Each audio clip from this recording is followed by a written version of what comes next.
메리 크리스마스.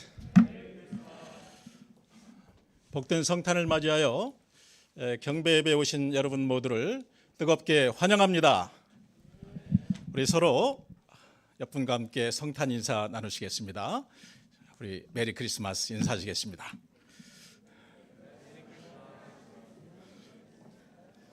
자, 우리의 구주 예수님의 이 성탄을 맞이하여서 생일입니다. 오늘 생일인데 우리 친구들끼리 만나도 어떻게 생일 인사합니까? 가장 뜨겁게, 그죠?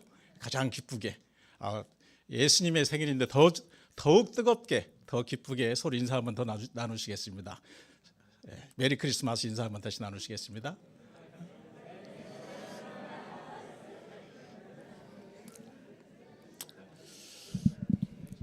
자, 오늘은 예수님의 생일날입니다. 예수님께서 오늘 육신을 입고 이 땅에 오셔서 탄생하신 그러한 날입니다. 오늘 예수님의 탄생을 맞이하여서 우리가 복된 예수님의 구주 예수님의 탄생을 축하하기 위해서 이 자리에 모였습니다. 모두 마음을 활짝 여시고 생일 잔치에 오신 그러한 마음으로 오늘 경배 프로그램을 함께 진행하고 또 말씀을 나누도록 하겠습니다. 오늘 말씀의 제목은 너희를 위하여 구주가 나셨으니입니다. 요절 말씀은 11절 말씀입니다. 11절 말씀을 함께 읽어보시겠습니다. 시작. 오늘 다윗의 동네에 너희를 위하여 구주가 나셨으니 곧 그리스도 주시니라. 그 어느 해보다도 국내적으로 어려움이 많은 2022년 한 해였습니다. 저 자신도 돌아보면 고난의 행군을 한 2022년 같습니다. 숱한 어려움에도 불구하고 복음의 동역자님들을 한 영혼 한 영혼을 품고 섬기는 생명의 역사 가운데 사용하시고 영광 받으신 하나님을 찬양합니다. 예수님의 탄생 소식은 죄와 죽음의 세력에 눌려 사는 이 세상에 하늘의 평화와 큰 소망을 가져왔습니다. 전지 창조 이후 아기 예수님의 탄생만큼 놀라운 소식과 출생은 없었습니다. 그것은 하나님께서 사람이 되신 일이었고 BC와 AD 역사를 가르는 인류 최대의 사건이었습니다. 여러분들도 생일도 어떻습니까? 이 분기점을 기점으로 해서 여러분들의 나이가 결정이 되는 것입니다. 그만큼 중요한 인류 최대의 사건이었습니다. 오늘 성탄 말씀을 통하여 구유에 나신 예수 그리스도의 탄생이 왜 온 백성에게 미칠 큰 기쁨의 좋은 소식인가, 그 은혜를 나누고자 합니다. 우리의 심령의 성탄으로 인한 큰 기쁨과 평화가 임하는 이 시간 되기를 간절히 기도합니다. 첫째, 하나님께 쓰임받는 구속사의 주인공들입니다. 1절, 2절을 보십시오. 1, 2절을 한번 같이 읽어보시겠습니다. 시작.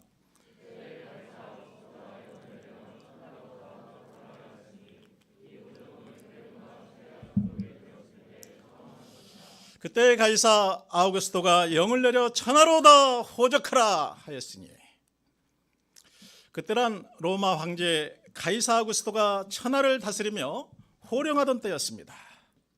가이사 아우구스토는 BC 17년에서 AD 14년까지 41년을 로마의 황제로 군림했습니다. 그의 통치기간 로마는 역사상 가장 부강하고 번성했습니다.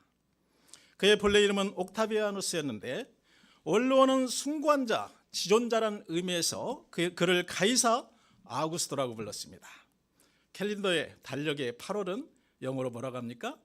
어거스트. 바로 가이사 아우구스토를 기려서 붙여진 이름입니다. 그리고 황제는 주, 로드라는 의미의 큐리오스로 불려졌습니다. 세상은 표면적으로는 로마 황제를 정점으로 한 힘과 무력이 한 로마를 통한 평화, 팍스 로마나가 실현되는 것처럼 보였습니다. 곧 인류의 정의와 평화가 이루어진 것 같았습니다. 그러나 역사가인 누가는 예리한 영적 통찰력으로 이러한 로마의 평화는 진정한 평화가 아닌 수많은 민족과 백성들의 굴욕과 피해값으로 이루어진 거짓 평화요, 세상 타락한 권력과 힘에 의한 위장된 정의임을 알았습니다. 이런 가운데 천사는 만왕의 왕으로 오신 예수님의 탄생으로 참된 기쁨과 참된 평화가 이 땅 가운데 임하였음을 선포하고 있습니다. 천하로 다 호적하라. 천하 만민의 주로서 황제의 말 한마디는 거역할 수 없는 로마의 법령이 되어서 로마 제국 방방곡곡에 전달되었습니다. 호적명령은 인두세를 징수하기 위한 목적이었습니다.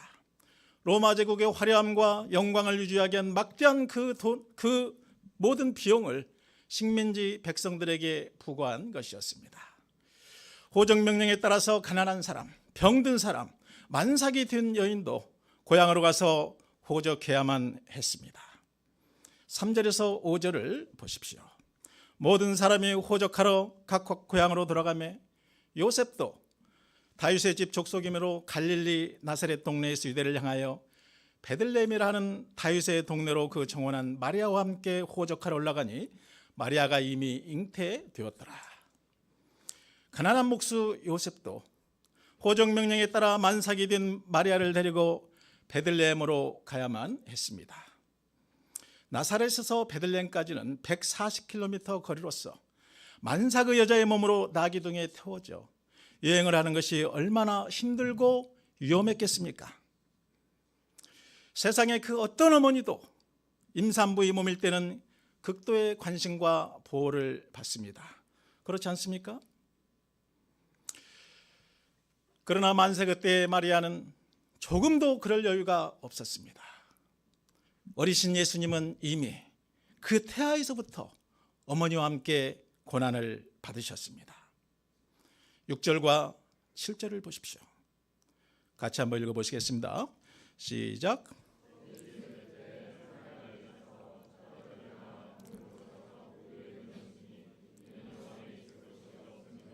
거기에 있을 그때 해산할 날이 차서 아들을 낳아 강보로 싸서 구유에 두었으니 이는 여관에 있을 곳이 없음이로라. 베들레헴에 도착하자마자 마리아의 산통이 시작되었습니다. 힘들어하는 마리아의 모습을 보면서 요셉은 얼마나 당황했을까요? 이리저리 뛰어다니며 방을 구했을 것입니다. 제발 산모가 아기를 낳을 수 있도록 방 하나만 허락해달라고 모든 방문을 두드리며 호소하고 또 호소했을 것입니다. 그런데 이게 웬일입니까? 모두 고개를 저었습니다. 내 방을 내어줄 여유가 없다며 냉정히 거절하였습니다. 베들레헴은 원래 떡집이란 뜻입니다. 인심이 후하던 곳입니다. 그런데 가이사의 통치 아래 사는 백성들은 산모에게 방 한 칸 내어줄 마음의 여유가 없었습니다. 그리고 사람들은 마리아가 산통으로 울부짖을 때 귀를 틀어막고 못 들은 채 했습니다. 결국 요셉과 마리아는 어디로 갔습니까? 마구간으로 갔습니다.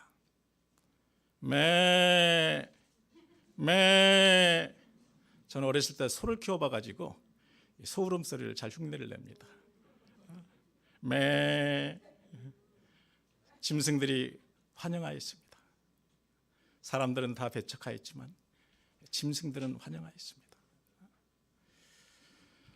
결국 요셉과 마리아는 할 수 없이 짐승들이 거하는 마구간으로 갔습니다. 가축들이 사는 곳입니다. 구유는 집에서 기르는 가축의 길다란 밥그릇입니다. 마리아는 이 가축의 우리에서 해산을 하고 아기 예수는 그 구유에 누이게 됩니다.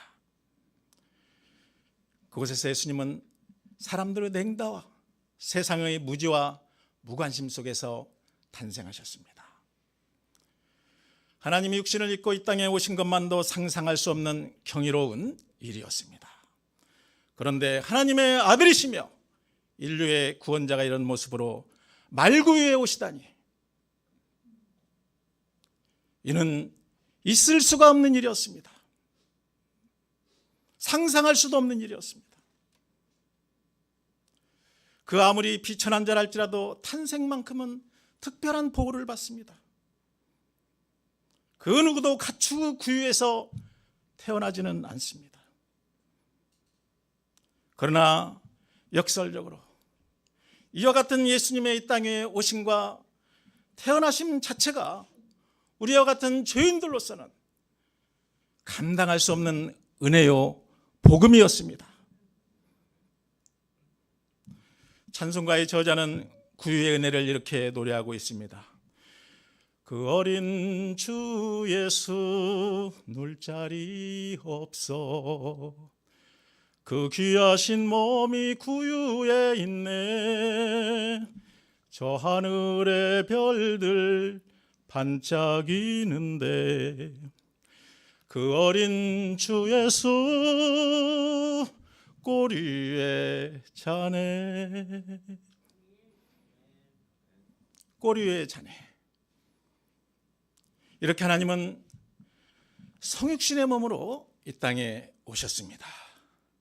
더 이상 낮아질래야 낮아질 수 없는 말구유에 오셨습니다. 이를 가리켜 말구유 정신이라고 합니다. 구주 예수님의 비우심과 겸손은 하나님이 그 어떤 낮고 비천한 사람이라 할지라도 세상 만민의 구원자 되신 예수님께 나와 구원받게 하기 위함이었습니다. 빌립보서 2장 8절은 말씀합니다. 하나님 아들 예수 그리스도는 하나님의 본체이셨지만 오히려 자기를 비어 종의 형체를 가져 사람들과 같이 되셨고 자기를 낮추시고 죽기까지 복종하셨느니라. 예수님은 본체가 하나님이셨지만 우리 죄인들을 너무나도 사랑하신 나머지 자신을 낮추어 이런 말구유에 태어나신 것입니다. 이 예수님의 낮아지심의 극치를 통해서 그 어떤 바닥에 떨어진 인생이라 할지라도 그 어떤 소망 없는 인생이라 할지라도 예수님 안에서 위로받고 힘을 얻고 새 소망을 얻고 새 생명을 얻도록 하신 것입니다. 이 예수 그리스도는 우리의 소망, 온 인류의 소망이 되십니다. 예수님이 베들레헴에서 탄생하신 것은 가이사의 명령에 의한 것처럼 보입니다. 그러나 실상은 하나님은 BC 700년경 미가 선지자를 통해서 그리스도가 다윗의 동네인 베들레헴에서 탄생하실 것이라고 이미 예언하셨습니다. 베들레헴 에브라다야 너는 유다 족속 중에 작을지라도 이스라엘을 다스릴 자가 네게서 내게로 나올 것이라. 하나님은 이 예언대로 언약을 성취하신 것입니다. 또한 하나님은 절대 주권자로서 세상 역사를 쓰셔서 하나님의 구원 역사를 이루게 하신 만유의 주권자가 되심을 가르쳐 주십니다. 그러면 이 예수님의 이러한 성탄 소식은 가장 먼저 누구에게 전해졌습니까? 8절을 보십시오. 궁금하시죠? 누구에게 가장 먼저 이 성탄 소식이 전해졌는지 8절에 나와 있습니다. 8절 한번 같이 읽어보시겠습니다. 시작.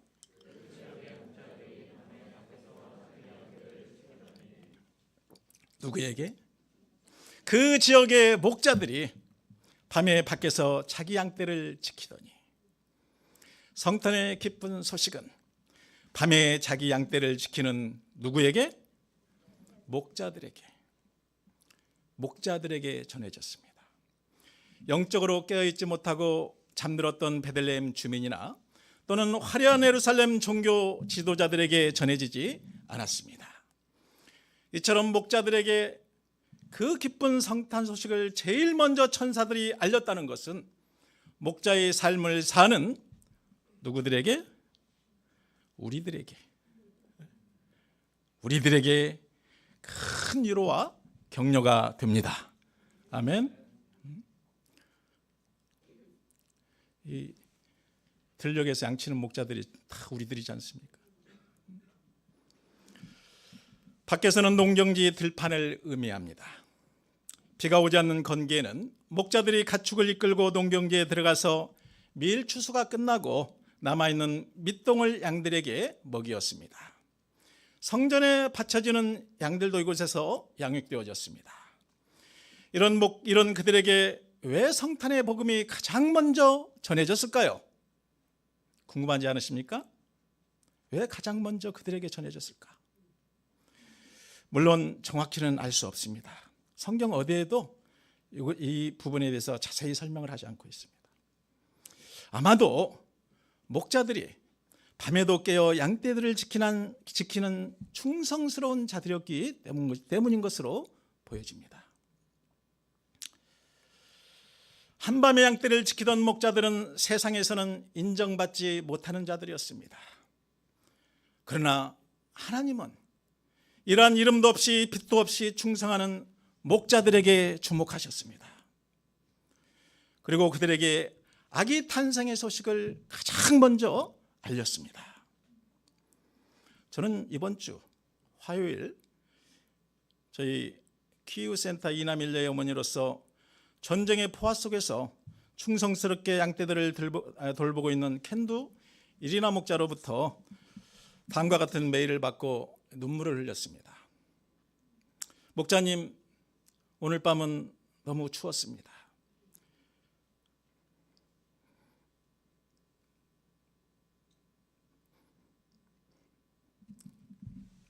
왜냐하면 변압기가 폭격당했기 때문입니다. 온 세상이 캄캄했지만 우리는 밤하늘에 유난히 많은 빛나는 별들을 보았습니다. 모든 게 어둠에 잠겼지만 그러나 하늘에는 마치 하나님이 우리들에게 말씀을 하시는 것처럼 별들이 반짝이고 있어요. 그리고 새벽의 하늘은 주위를 너무나 아름답게 물들이고 있습니다. 주님의 오심과 승리를 보는 것 같아요. 그렇습니다. 그날 밤 가장 깜깜한 밤에 가장 기쁜 소식 되신 예수 그리스도의 오심이 그들 목자들에게 전해졌습니다. 이 사실이 우리들에게 말해주는 바가 무엇입니까? 세상은 로마의 황제 가이사 아우구스토를 중심으로 돌아갔습니다. 그의 일거수일투족에 모든 초점이 맞추어져 있었습니다. 오늘날도 그러지 않습니까?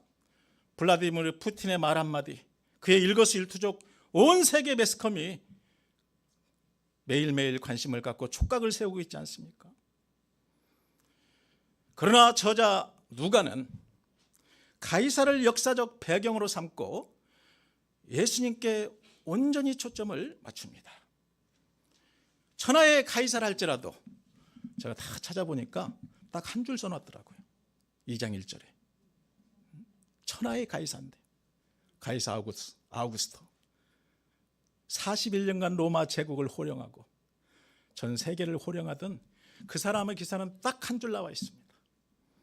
단 1단 기사로 간단히 처리하고 하나님 나라 카메라의 렌즈를 이 구속사에 쓰임받는 요셉과 마리아, 그리고 이름 없이 빛도 없이 들녘에서 양을 치던 그 목자들에게 온전히 포커스를 맞추고 있습니다.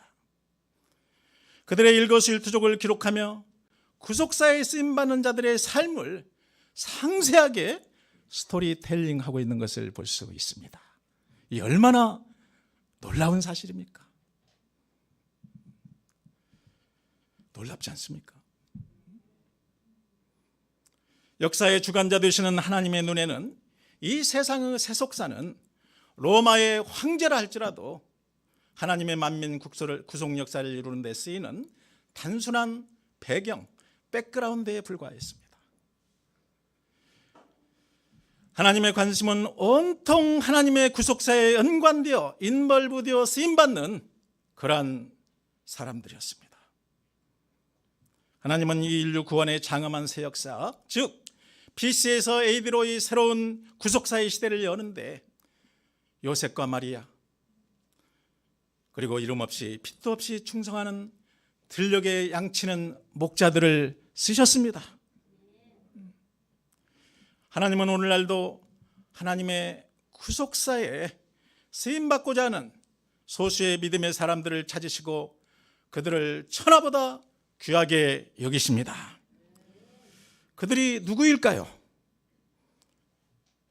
이미 힌트를 드렸습니다. 그들이 누구일까요? 바로 여러분, 우리들. 우리는 어찌하든지 하나님의 구속 역사에 쓰임받고 하나님의 구속 역사에 인벌부되어서 삶을 드리는 것을 우리 삶의 최고의 가치로 여기고 살지 않습니까? 우리 동역자님들을 2022년 많은 어려움 속에서 어찌하든지 하나님의 구속사에 쓰임받고자 한 영혼을 위한 목자여 성경선생으로 헌신과 사랑의 수고를 감당케 하신 하나님을 찬양합니다. 우리의 힘든 형편을 아시고 동행하여 주신 우리 주님께서 올 한 해도 우리의 삶을 구속 역사의 아름다운 스토리텔링이 넘치는 삶으로 축복하셨음을 믿고 감사드립니다. 정말 수고 많으셨습니다. 새벽부터 밤늦게까지 오늘도 우리 사모님들 막 이곳저곳 음식들 준비하시느라고 정말 수고들이 많으시더라고요. 하나님은 저 블라디미르 푸틴이나 또 뭐 다른 사람들 그 사람들 주목하지 않으시고 그렇게 이름도 없이 빛도 없이 충성하시는 하나님 나라 구속사에 인벌부되어서 어찌하든지 자신의 삶을 드리고자 하는 그런 분들의 삶을 기록하시고 하나님 나라 스토리텔링이 넘치는 그러한 인생으로 축복하신다는 것이죠. 사명인의 삶에 다소 고난도 따르고 어려움도 있습니다. 그러나 가장 축복되고 가치 있는 삶임을 믿습니다. 복된 성탄을 맞이하여 요셉과 마리아 그리고 들녘에 양치는 목자들에게만 성탄의 기쁜 소식이 오늘 예배에 함께 하시는 모든 분들 목자님들 그리고 선교사님들의 충만하게 임하게 하시기를 기도합니다. 둘째, 온 백성에게 미칠 큰 기쁨의 좋은 소식 9절을 보십시오. 9절을 한번 읽어보시겠습니다. 시작.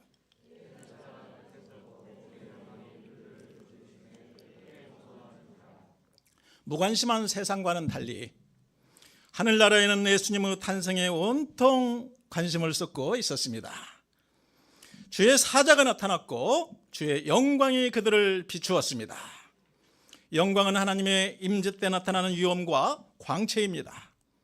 하나님의 영광과 천사의 출현으로 인해서 목자들은 크게 무서워했습니다. 10절과 11절을 보십시오. 천사가 이르되 무서워하지 말라. 보라, 내가 온 백성에게 미칠 큰 기쁨의 좋은 소식을 너희에게 전하노라. 오늘 다윗의 동네에 너희를 위하여 구주가 나셨으니 곧 그리스도 주시니라. 천사들이 가져온 소식은 온 백성에게 미치는 큰 기쁨의 좋은 소식, Good news of great joy. 온 백성에게 미칠 큰 기쁨의 좋은 소식이었습니다. 예수님이 온 백성을 위하여 구주로 탄생하셨다는 것입니다. 오늘 다윗의 동네에 너희를 위하여 구주가 나셨으니 곧 그리스도 주시니라. 다윗의 동네는 예수님이 다윗의 후손으로 오셨다는 것입니다. 즉 구약의 언약을 따라 약속된 메시아로 오셨다는 것입니다. 오늘은 과거의 한 시점이지만 오늘날 예수님을 구주로 영접한 자의 마음속에 현재적으로 탄생하십니다. 즉 오늘날을 위하여 구주가 탄생하셨다는 것입니다. 그래서 오늘은 영원한 현재입니다. 영원한 현재. 예수님은 우리의 죄와 죽음의 문제를 해결하시기 위해 이 땅에 구원자로 오신 것입니다. 인류에게 공통된 가장 큰 슬픔의 나쁜 소식, 기분 나쁜 소식이 무엇입니까? 기분 나쁜 소식. 죄로 인해서 모두 죽는다는 것입니다. 오늘 이렇게 살아있지만 그러나 내일이면 다 죽는다는 것입니다. 그래서 사람이 죽을 때마다 슬퍼하고 통곡합니다. 죽음은 인류의 공통의 적이며 한 사람도 예외가 없습니다. 뿐만 아니라 한 번 죽는 것은 정해진 것이요, 그 이후에는 영원한 심판이 기다립니다. 누가 이런 죄로 인한 죽음의 문제를 해결할 수 있을까요? 누가 죄로 인한 죄와 사망과 정죄와 심판과 운명의 문제를 해결할 수 있을까요?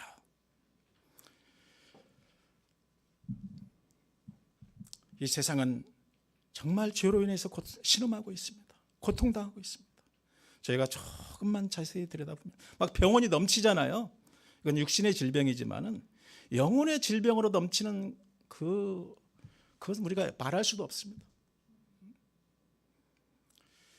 누가 죄로 인한 사망과 운명과 정죄와 심판의 문제를 해결할 수 있겠습니까? 바로 예수 그리스도 되신 예수님만이 유일한 구원자가 되셔서 우리의 죄와 죽음과 심판의 문제를 해결하십니다. 이를 위하여서 하나님께서 그리스도 되신 예수님을 이 땅 가운데 보내어 주신 것입니다. 그리스도는 기름 부음을 받은 자란 뜻입니다. 하나님께서 특별한 목적을 위해 세우신 분, 즉 메시아를 가리킵니다. 주란 하나님입니다. 로드, 하나님. 하나님이 구유한 연약한 아기의 모습으로 오셨으나 그분은 온 인류를 구원할 구원자가 되십니다. 그러므로 예수님의 탄생 소식이 가장 큰 기쁨의 소식이 되는 것입니다. 그래서 이사야는 어둠과 죽음이 가득한 역사 속에서 감격의 교 선포합니다. 이는 한 아기가 우리에게 낳고 한 아들을 우리에게 주신 바 되었는데 그 어깨에는 청사를 메었고 그 이름은 기묘자라, 모사라, 전능하신 하나님이라, 영존하시는 아버지라, 평강의 왕이라. 이 예수님은 가난한 자에게 복음을 전하시고 포로된 자를 자유케 하시며 눈먼 자들을 뜨게 하시고 온갖 눌린 자들을 풀어 해방시켜 주셨습니다. 그리고 구원으로 인한 은혜의 해를 선포하셨습니다. 해방시키셨습니다. 이 땅에 하나님 나라를 선포하시고 마침내는 인류의 죄 문제를 해결하기 위해 십자가에 못 박혀 죽으시고 사흘 만에 부활하셔서 생명의 주가 되셨습니다. 너희를 위하여 곧 그리스도 주시니라. 이런 구원자 예수님이 우리에게 오셨다는 것이 얼마나 큰 기쁨의 좋은 소식인가요? 얼마나 큰 은혜인가요? 은혜란 무엇입니까? 은혜란 무엇입니까?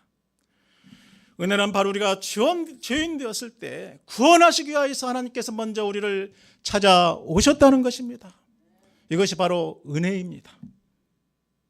그래서 사도 바울은 이 은혜로 인하여서 감격에 겨워 외쳤습니다.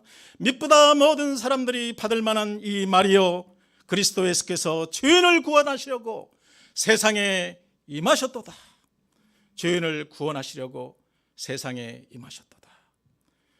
우리를 모든 죄짐에서 해방시켜 주시고 요한간에서 나온 송아지와 같이 뛰며 새 생명과 새 소망을 가지고 살게 하신 우리 구주 예수님을 인하여 감사와 찬송과 영광을 올려드립니다.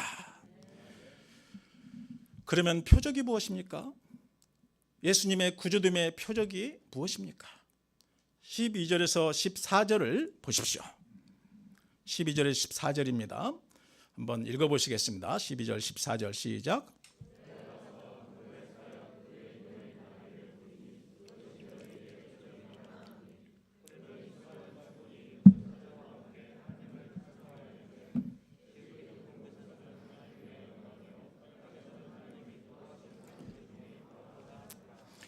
놀랍게도 구유에 누워있는 아기가 그리스도의 표적이라고 말합니다.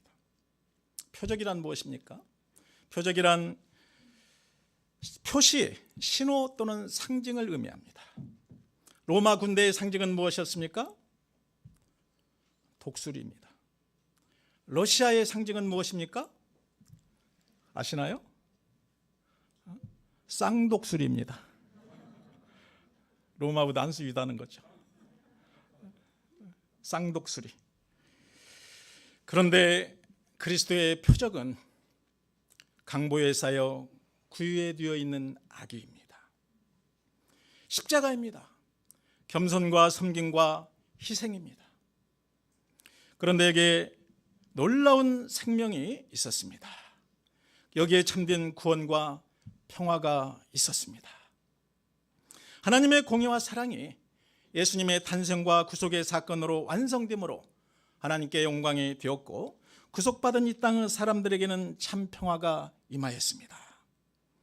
죄와 죽음의 그늘에 앉아있는 우리 모두에게 놀라운 하늘나라 평강과 평화를 주셨습니다. 구원의 기쁨을 주셨습니다. 구원으로 인한 평강을 또 우리에게 주셨습니다. 그러나 이 예수님의 모습은 구원자의 모습으로 보이지 않습니다. 너무 초라해 보이고, 너무 처량해 보이고, 또 너무 비천해 보입니다. 초라하고 힘없는 예수님의 모습에 정치적인 메시아를 기대하는 이스라엘 백성들은 배척하고 무시하였습니다. 오늘날도 정치적인 메시아로 예수님을 기다리는 모든 사람들에게는 예수님은 너무 처량하고 너무 힘이 없고 또 너무 무기력해 보이는 것입니다. 그러나 천사는 이것이 표적이다, 이것이 상징이다, 그렇게 말씀합니다. 이는 예수님이 영적 메시아로 오셨다는 것을 의미합니다. 이 예수님은 구원자가 되셔서 죄로 죽었던 나를 살리셨고, 죄로 죽었던 여러분들을 살리셨고, 병들고 약한 나를 강하게 하셨고, 병들고 약한 여러분들을 강하게 하셨고, 그리고 가난한 나를 부하게 하셨습니다. 가난한 여러분들을 부하게 하셨습니다. 운명에 울고 있던 나를, 운명에 울고 있던 여러분들을 축복하사 섬기는 하나님의 종으로 놀라운 인생으로 섭리의 삶을 살도록 우리 모두에게 큰 은혜를 주셨습니다. 이를 위하여서 하나님께서 육신이 되어서 이 땅 가운데 임하시고 말구유의 한 아기로 탄생하셨습니다. 오늘 우리는 이를 축하하기 위해서 함께 모여 예배를 드리고 있습니다. 할렐루야! 얼마나 큰 놀라운 기쁨의 소식이요, 우리에게 축복이요 은혜입니까? 우리는 이 은혜를, 이 축복을 정말 최고의 인생의 가치로 여기고 그렇게 살아야 합니다. 그것이 그리스도인들입니다. 그리스도인들, 그리스도 안에 있는 사람들. 예수님은 저에게도 큰 은혜를 주셨습니다. 사라 선교사와 저는 1990년 구소련 선교라는 성령님의 인도하심을 따라 폴란드, 러시아 그리고 우크라이나에서 지난 32년 동안 제자 양성 역사 및 선교 역사를 섬겼습니다. 저는 28살에 선교사로 나가서 33년째 지금 선교지에서 역사를 섬겼습니다. 저희 부부의 선교 철학은 우리를 필요로 하는 곳에서, 그리고 우리를 필요로 하는 사람들을 위하여 복음으로 섬긴다. 지금 그리고 여기에 now and here, 우리가 어디에 있든지 그리고 누구와 함께 있든지 있는 그곳에서 우리는 복음으로 섬긴다. 우리의 선교 또 신앙 철학이었습니다. 이 방향을 따라서 공산권의 종주국이었던 러시아, 그리고 체르노빌 방사능의 위험이 기다리고 있던 우크라이나랄지라도 두려움 없이 나갈 수 있었습니다. 하나님은 험난한 선교지에서 선교하고 공부하며 직장 생활하면서 말 그대로 산전수전을 다 겪도록 하셨습니다. 우리가 겪은 산전수전을 이야기하면 그렇게 울지 않는다는 방콕의 코끼리도 눈물을 흘립니다. 정말이에요.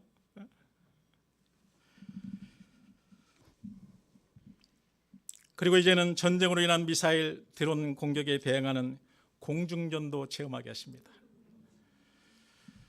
이제 육해공을 체험한 전천후 선교사가 되었습니다. 군대 생활은 바다에서, 선교 생활은 육지에서, 그리고 이제는 어때요? 날마다 미사일이 어디에서 떨어지나, 드론은 어디에서 오나, 공중을 쳐다보니까 이제 공중전에 아주 일가견을 갖게 되었습니다. 이 모든 것들을 통하여 하나님 우리 인생의 최고 가치인 예수 그리스도를 추구할 때 그 어떤 고난이나 환난의 파도에도 침몰되지 않고 오히려 그 파도를 뛰어넘어 그 물길을 걸을 수 있는 믿음의 법칙을 배우도록 하십니다. 하나님은 그러한 방식으로 맨 땅에 등하는 스피릿으로 제자양성의 교도부를 구축하며 광야와 사막 같은 곳이라 할지라도 복음으로, 복음의 옥토로 일구는 삶을 살도록 하셨습니다.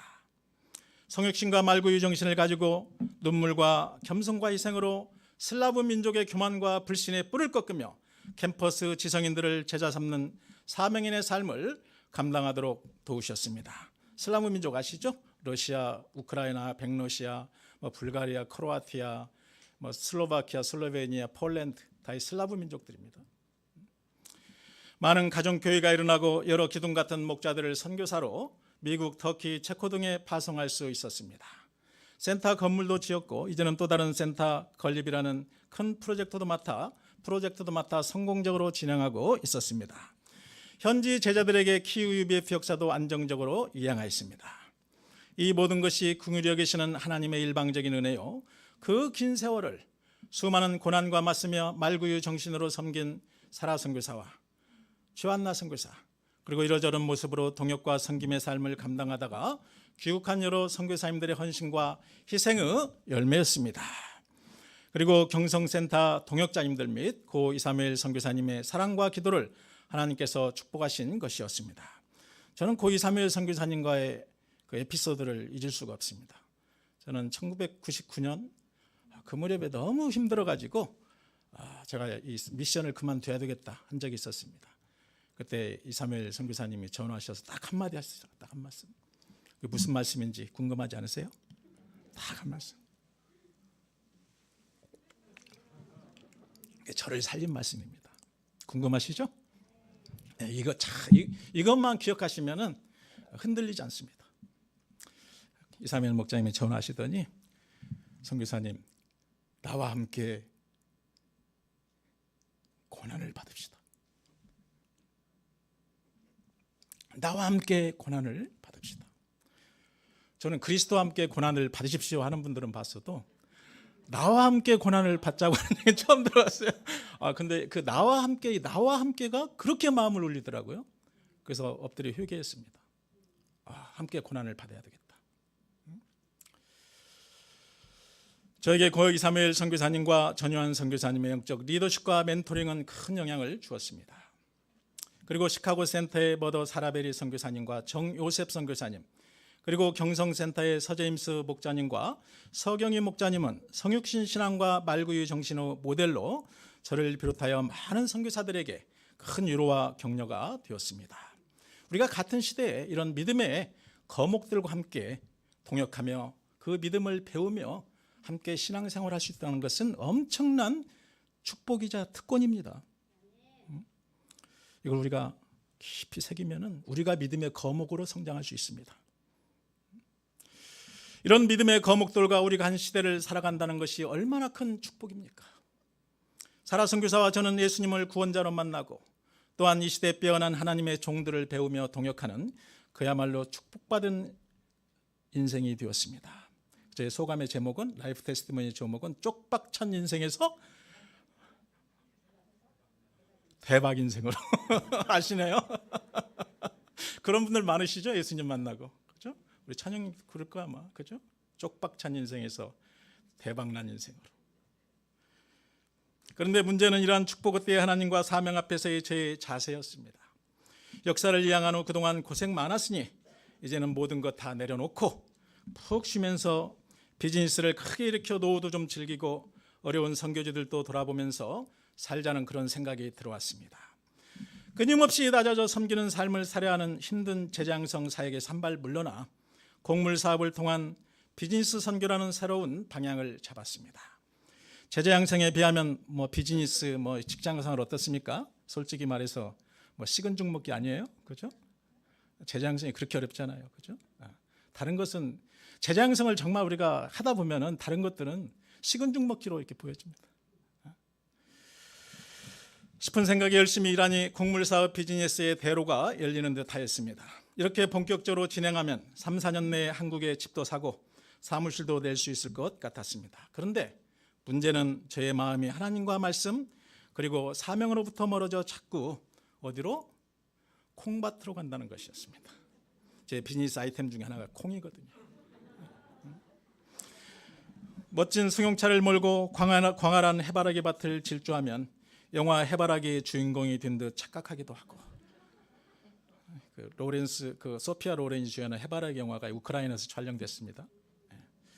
돈이 드는 해바라기와 밀과 콩과 옥수수는 자꾸 웃음 짓고 손짓하며 달려오는데, 정말 그래요. 그냥 자꾸 관한 옥수수밭, 해바라기밭, 콩밭 가다 보면 막 웃음 지면서 막 달려오는 것 같아요. 근데 하나님과 사명은 자꾸 부담스러워 저 멀리 멀어지는 것 같았습니다. 한마디로 하나님과 사명을 조금씩 등지기 시작하는 영적인 위기가 시작된 것이었습니다. 저 자신 자문해 봤습니다. 내가 목자요 선교사인데 이렇게 살아도 되는 거야? 자꾸 자문했습니다. 그래서 하나님께서 어떻게 말씀하셨을까요? 그래, 네가 알긴 아는구나. 그렇게 살면 안 되지 하시며, 하나님은 이런 저의 삶을 돌이키게 하시고자 이 전쟁이라는 강력한 해머로 저의 삶을 내리치셨습니다. 저는 이 정도는 돼야 회개하는 사람이거든요. 전쟁이라는 불강력 상황 속에서 모든 것 내려놓고 오직 하나님 한 분만을 바라보는 훈련을 다시 하시기 시작하셨습니다. 지난 2월 24일 전쟁 발발 후 사라 선교사와 저 그리고 우크라이나 UBF 및 우크라이나 국민들은 전쟁으로 인하여 너무 많은 것들을 잃었습니다. 너무 슬프고 가슴 아픈 일들이 많아 뭐라 표현조차 할 수 없는 한 해였습니다. 제 전 인생을 통틀어 보더라도 이 한 해가 정말 힘들었습니다. 그러나 자신의 죄와 약무리들을 향한 애통해하는 마음이 없이 회개에 눈물이 메말라가던 저에게 있어서는 이 시간은 회개의 기간이었습니다. 그래서 경성센터 미션하우스 4층을 제가 눈물로 적셔놨습니다. 약무리들과 선교지를 향하여서는 목자의 심정을 회복하는 시간이었습니다. 하나님과의 관계, 사명과의 관계, 그리고 말구의 정신과 우병의 믿음의 자세를 새롭게 하는 시간이기도 하였습니다. 그동안 특별한 사귐의 교회가 부족하였던 경성센터, 연희센터, 관악 3부, 안암 2부 센터 동역자님들과 깊은 사랑의 교제와 제자 양성을 위한 동역의 그릇을 이루는 축복된 시간이기도 했습니다. 이 네 센터가 한국에서 가장 부흥하더라고요. 우크라이나 구호를 중심으로 한국 사회의 각계각층의 사람들과 단기간에 네트워크를 이룰 수 있는 계기도 되었습니다. 무엇보다도 경성 동역자님들의 사랑과 기도 그리고 섬김을 받으며 하나님의 특별하신 은혜와 위로를 체험하는 시간이었습니다. 제 인생에서 이렇게 섬김 받아 본 경우는 처음입니다. 저는 섬김을 잘 받지 못하는 사람이거든요. 근데 막 이렇게 섬김 받으려니까 처음에는 그냥 막 힘들더니 나중에는 자연스러워지더라고요.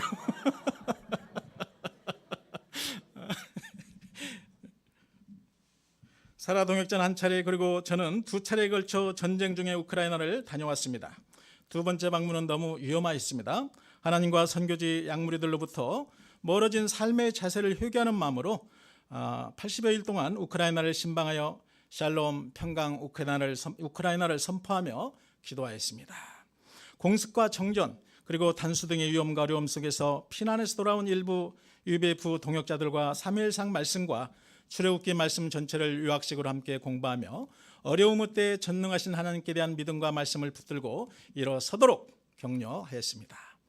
어느 날 저는 한국의 신문 기자와 함께 전쟁 하에서의 고통당하는 어린이들을 취재하며 그 실태를 조사하고자 아침 일찍 만남의 장소로 가고 있었습니다.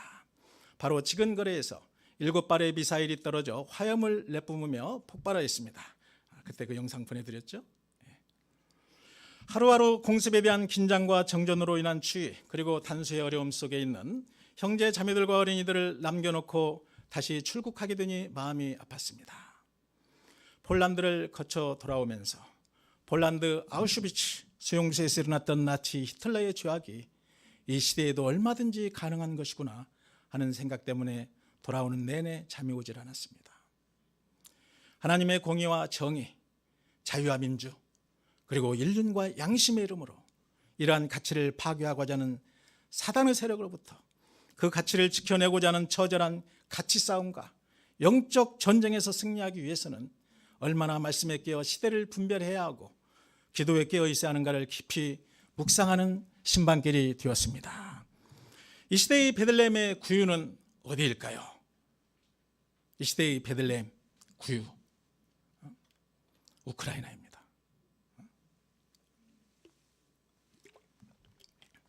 우리 프란치스코 교황님도 제가 처음 봤어요.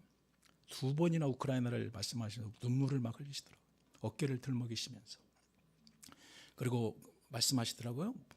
이번 성탄은 성탄 선물을 취소하고 우크라이나를 도웁시다 그러시더라고요.